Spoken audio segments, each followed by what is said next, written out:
Most of us who love reptiles were inspired by the true pioneers of the industry. But being a pioneer is dangerous, and these three lost their lives doing what they love.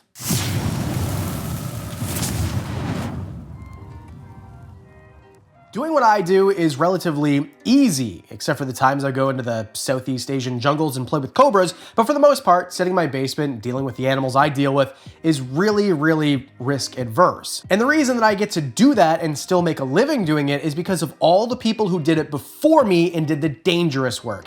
And we're gonna talk about 3 of them today, and they all hold a special place in my heart. But before we talk about Steve or Dingo, there's a name you may have never heard before: Karl P. Schmidt. Schmidt was a leading expert on reptiles and amphibians, particularly snakes. He worked at the American Museum of Natural History and later became the chief curator at the Field Museum of Natural History in Chicago. Karl P. Schmidt was a fantastic example of somebody to look up to, and this is back in the 1950s, or even before that.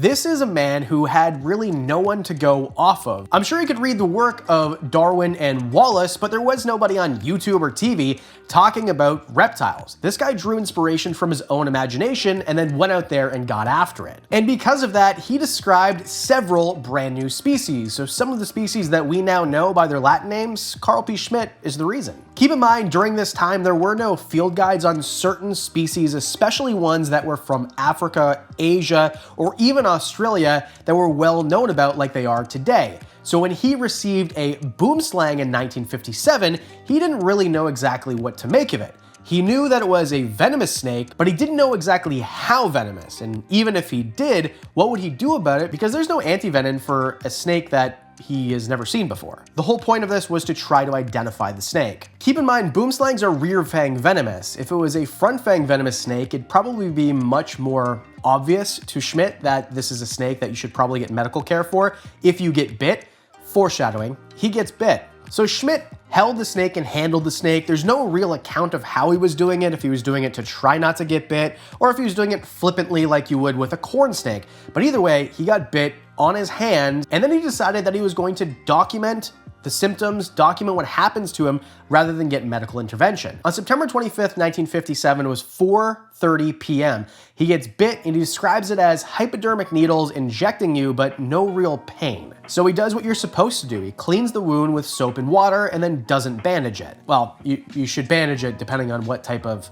This is 1957. I'm sure there was no protocols. An hour later, he says there's no significant swelling, but he does feel a little bit of nausea, but there was no vomiting yet. He downplays the symptoms as, whatever. Around 8:30 p.m., he did note earlier that his wound started to bleed. He still feels a little bit of bleeding and some chills, but he still thinks it's really no big deal. A half an hour later at 9 p.m., he notices that his gums are starting to bleed and he has a little bit of a nosebleed. Now, if this were me, I would go get medical attention immediately.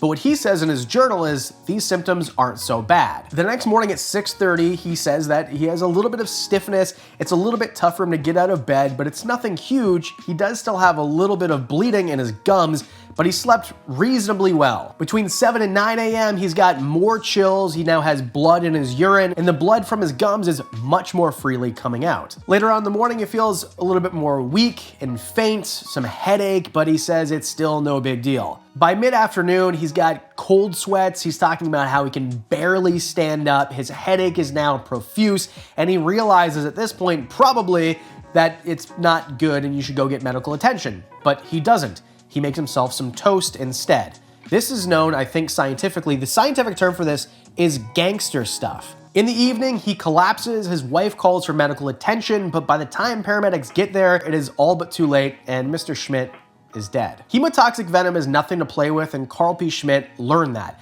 I will say that it is commendable for science that he gave his own life, even if he didn't know that's what he was doing. The amount of hemorrhaging he must have experienced, the amount of pain and weakness and just terrible feeling, and he decided that he wanted to study the effects rather than preserve his own life. I've got nothing but respect for this guy, and everybody in our community should know his name. We can learn from men like this and create ourselves better habits. And if you're looking to create better habits in your life in other areas, you can, thanks to today's sponsor, Fume. If you really want to take the bad out of your habit, what if I told you can for only $24.99? This is Fume Zero, a single-use flavored air device. No batteries, no refilling, no smoke, no vapor, no addiction. Just zero. Designed to be simple, no recharging, no putting new cores in, pop it out of the package, and be on your way. Still the perfect oral fixation, still able to turn it as a fidget and determine your air draw. Fume has already helped 500,000 people make a change. And with Fume Zero, this is the most accessible way yet. This is the simplest way to try flavored air if you've been interested. Zero smoke, zero vapor, zero addiction, tons of taste. Try it now at tryfume.com/products/fume-0 or hit the QR code at the top of the screen. Nearly 1 year ago, a legend in this community and a man that I call a friend, a personal friend, Dingo Dinkleman, passed away on October 26th of 2024. It's been just a little over a year since he was bitten, and that's what caused his death eventually. He was doing routine work at his facility in South Africa when he got bit.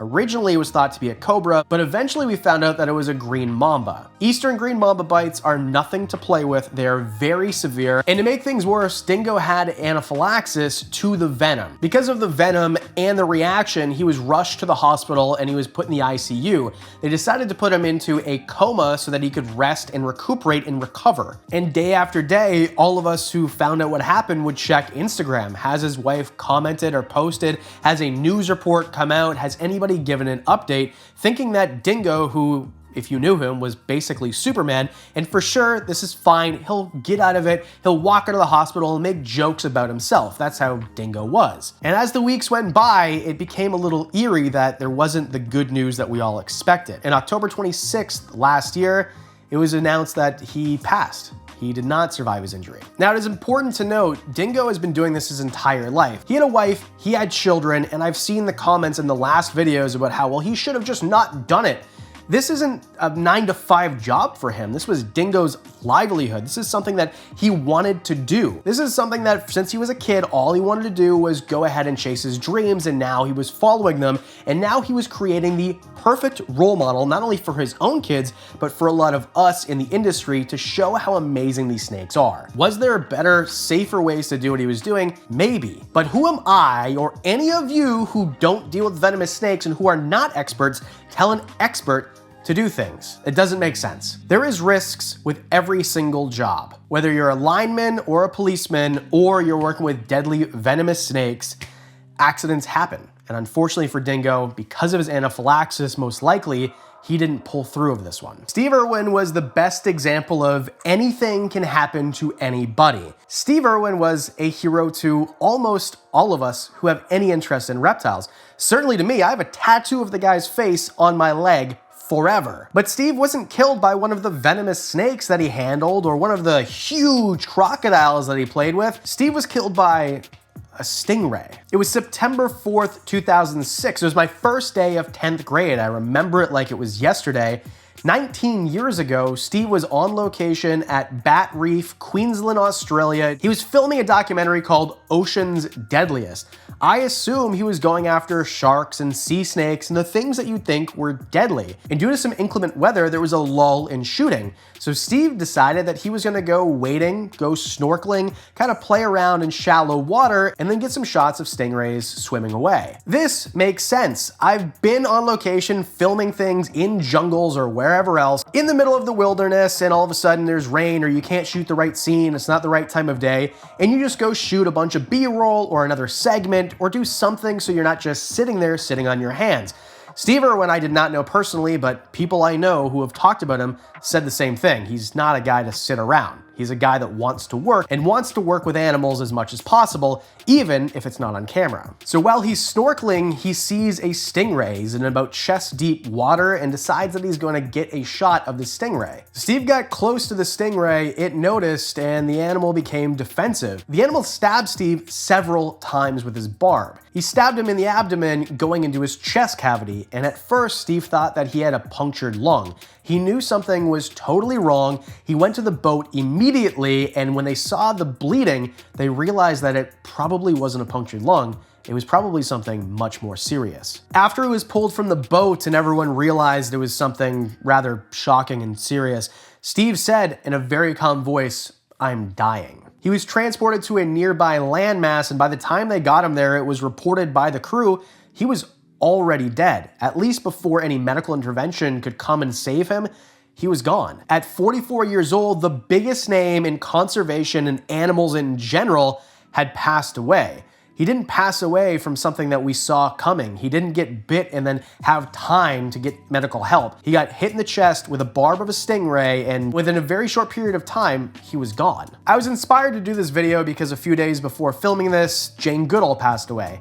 Jane Goodall got to live out her entire life, and she did lots of dangerous work. Dealing with chimpanzees is no joke whatsoever, and on top of all the other places that she's been and animals she's dealt with, but she got to live into her golden years and die of natural causes, where these three heroes didn't. There is a saying, die a hero or live long enough to see yourself become the villain. I don't think that any of these men would have ever become a villain, no matter how long they got to live.